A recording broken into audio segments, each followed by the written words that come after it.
Bonjour à tous, on vous en avait parlé, ça y est, il est là, le challenge de bénédiction, c'est tout de suite et c'est pour vous.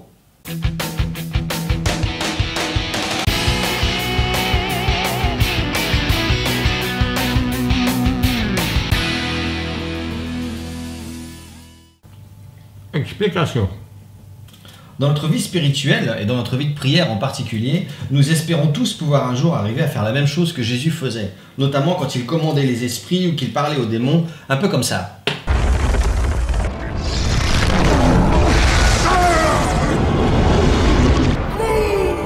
Ne passerez pas! Mais dans la réalité, les choses sont un peu différentes. Dans le meilleur des cas, vous avez ceci. Seigneur, je prie pour le pasteur, je prie que tu le bénisses et que tu le touches, Seigneur. Je veux te dire merci pour le merveilleux pasteur que nous avons, Seigneur. Je prie que tu continues à l'oindre, à lui donner la révélation qui vient de ton trône, Seigneur Jésus, pour qu'il puisse nous donner ta parole sans détour. Donne-nous un cœur ferme, Seigneur, qui va recevoir ta parole et un cœur qui sera humble pour continuer à travailler, Seigneur Jésus, à pouvoir être flexible dans ta présence. Utilise-nous comme des vases, Seigneur, que tu vas pouvoir utiliser pour ta gloire. Je prie pour tous mes frères et toutes mes sœurs, Seigneur Jésus, bénis la santé de chacun de mes frères et de mes sœurs, tous ceux qui ont besoin de toi, que tu les restaures dans leur cœur, dans leur vie, Seigneur Jésus, tu connais les besoins de chacun. Seigneur, je te présente mon travail, tu connais ma situation, Seigneur, je prie que tu ouvres une porte. Et moi, tu vas parler de toi, nettoyer, Seigneur Jésus, bénis mes finances, parce que j'ai besoin de toi, Seigneur Jésus, pour que je puisse avoir la gloire. Seigneur, bénis la santé, de tous ceux qui ont besoin de toi, je prie pour tous ceux qui sont à l'étranger, pour les églises de ce pays, Seigneur. Et dans le pire des cas, vous avez ça. Seigneur, je voudrais bien le nouveau modèle de la voiture qui est sorti parce que dedans il y a l'air conditionné et puis moi je l'ai pas dans la mienne. Alors si tu pouvais me donner le nouveau modèle ou bien me permettre de revendre l'autre avec un bon prix, amen. Seigneur, mon chien il arrête pas de manger de plus en plus, alors si tu pouvais faire baisser le prix des croquettes qu'il utilise ou bien me donner une nouvelle marque pour que ça me coûte moins cher, merci Seigneur, amen. Seigneur, je voudrais bien que ce soit Sandy qui gagne la finale parce que j'aime bien sa voix et puis vraiment elle est mieux que toutes les autres. Alors bénis-la, donne-lui une bonne voix puis bénis les juges pour que ce soit elle qui gagne la finale. Amen. Seigneur, j'ai joué à l'euro-million cette semaine, alors si tu pouvais me faire gagner, les numéros c'est le 10, le 21, le 34, le 19. Le problème, c'est que nous ne prenons presque jamais le temps de demander au Seigneur quelle est sa volonté. Et plutôt que de faire une seule prière efficace, concentrée sur sa volonté, nous lui offrons plein de petites prières sur des thèmes complètement différents en espérant qu'il va en valider au moins une. Et au lieu de se retrouver à côté du Seigneur en train de travailler avec lui sur une volonté bien précise, on se cache derrière lui en se contentant de lui envoyer des Seigneurs bénis quelqu'un quelque part en faisant quelque chose, mais je sais pas quoi. Et la structure qu'on utilise quand on fait ça, c'est une structure indirecte où on envoie une demande au Seigneur pour lui demander à lui de bénir quelqu'un. Dans le livre de Nombres, au chapitre 6, Dieu nous explique comment lui voudrait nous voir prier.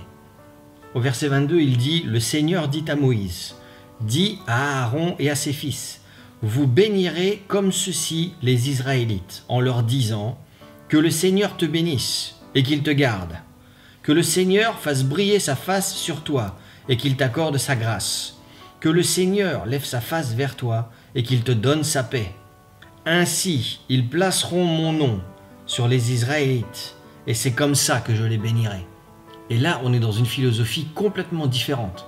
On n'est plus caché derrière le Seigneur en train de demander au Seigneur de bénir quelqu'un. Là, vous bénissez quelqu'un directement au nom du Seigneur. Ça veut dire que vous avez pris le temps de connaître la volonté du Seigneur et que vous savez que la bénédiction que vous envoyez, elle est déjà validée par le Seigneur. Le Seigneur instaure une formule de bénédiction en disant « c'est comme ça que je veux que vous bénissiez, c'est comme ça que je veux vous entendre prier ». Pas en me mendiant, en me demandant à moi de bénir selon mon bon vouloir, mais il explique ici « vous bénirez comme ceci, que le Seigneur te bénisse ». Vous ne demandez plus au Seigneur de bénir quelqu'un, vous bénissez quelqu'un directement au nom du Seigneur. Et là où avant vous étiez frustré parce que vous faisiez prière après prière et que presque rien n'était répondu parce que presque rien n'était en accord avec la volonté du Seigneur. Maintenant, d'une part, vous priez moins, mais vous priez de manière plus efficace. Vous sentez quand vous priez que le Seigneur vous accompagne parce qu'il valide cette parole en même temps que vous la prononcez. Il y a de votre côté quelque chose de plus qui sort. Parce qu'au lieu de vous cacher derrière le Seigneur, de dire « Seigneur, bénis quelqu'un, je ne sais pas quoi », vous avez un objectif. Vous avez une personne en tête, vous avez une situation en tête et vous envoyez cette bénédiction directement à la situation, directement à la personne. Que le Seigneur te bénisse, que le Seigneur te garde. Le verset 26 demande que le Seigneur tourne sa face vers la situation ou la personne pour laquelle vous priez. Et ça, Dieu ne peut pas le faire si vous n'êtes pas dans sa volonté. Parce qu'on ne peut pas lui tordre le bras et lui imposer de montrer sa faveur ou de donner son accord à n'importe qui ou n'importe quoi. Et le but de cette prière, de cette méthode, c'est d'apprendre à travailler en partenariat avec le Seigneur. Plutôt que d'essayer de lui imposer nos prières, nos besoins, nos envies, les choses qui, à nos yeux, ont besoin de son attention, de commencer toute chose en lui demandant d'abord ce que lui veut pour pouvoir ensuite prier de l'accomplissement de ces choses sur terre. Pour vous donner un exemple concret, dans le livre du prophète Ézéchiel, vous retrouverez écrit plus de 130 fois ces mots « Ainsi parle l'Éternel ». Et à chaque fois, le prophète parle, non pas en son nom, mais au nom de ce que l'Éternel a déclaré. « Ainsi parle l'Éternel ». Et dans le chapitre 37, on retrouve ce passage bien connu de la vallée des eaux secs. Et Dieu commence en posant cette question bizarre à Ézéchiel. Il lui demande « Est-ce que ces eaux peuvent revivre ?» Ici, Dieu change de structure. Au lieu de donner directement sa volonté à Ézéchiel, Dieu demande à Ézéchiel son avis. Et Ézéchiel réagit très bien. Au lieu de dire au Seigneur la manière dont lui voyait les choses, il revient directement vers le Seigneur en lui disant « Seigneur, toi tu sais ». Ce qu'il disait au Seigneur, c'est « C'est à toi de me dire ta volonté, ça n'est pas à moi de t'imposer la mienne ». Et la réponse du Seigneur juste derrière, c'est la même réponse qu'il a eue dans les 36 chapitres précédents, c'est « prophétise ».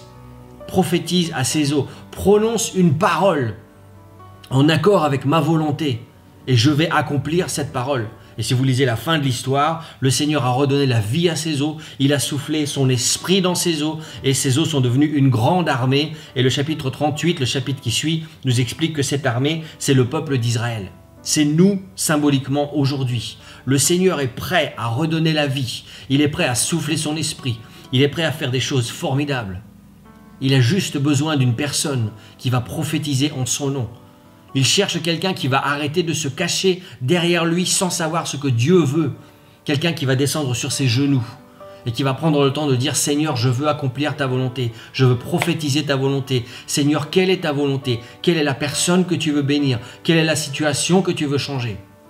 Et au lieu de me cacher derrière toi et de te laisser faire tout le travail, alors Seigneur, je vais prophétiser la bénédiction, je vais envoyer cette prophétie, je vais envoyer cette parole, je vais commander à l'Esprit. C'est ce qu'Ézéchiel a fait, il a commandé à l'Esprit de venir des quatre coins. Et le Seigneur a complètement transformé la situation. Le challenge, il est très simple. Prenez cette bénédiction et bénissez quelqu'un avec. Nous avons créé un hashtag chaîne bénie. Si vous bénissez quelqu'un par écrit ou bien si vous voulez simplement nous partager les retours de bénédiction et les choses qui se passent suite à la bénédiction que vous avez envoyée, vous pouvez utiliser ce hashtag pour bénir les autres encore simplement en partageant votre retour et en encourageant les autres à le faire en leur montrant comment le Seigneur vous a béni, vous.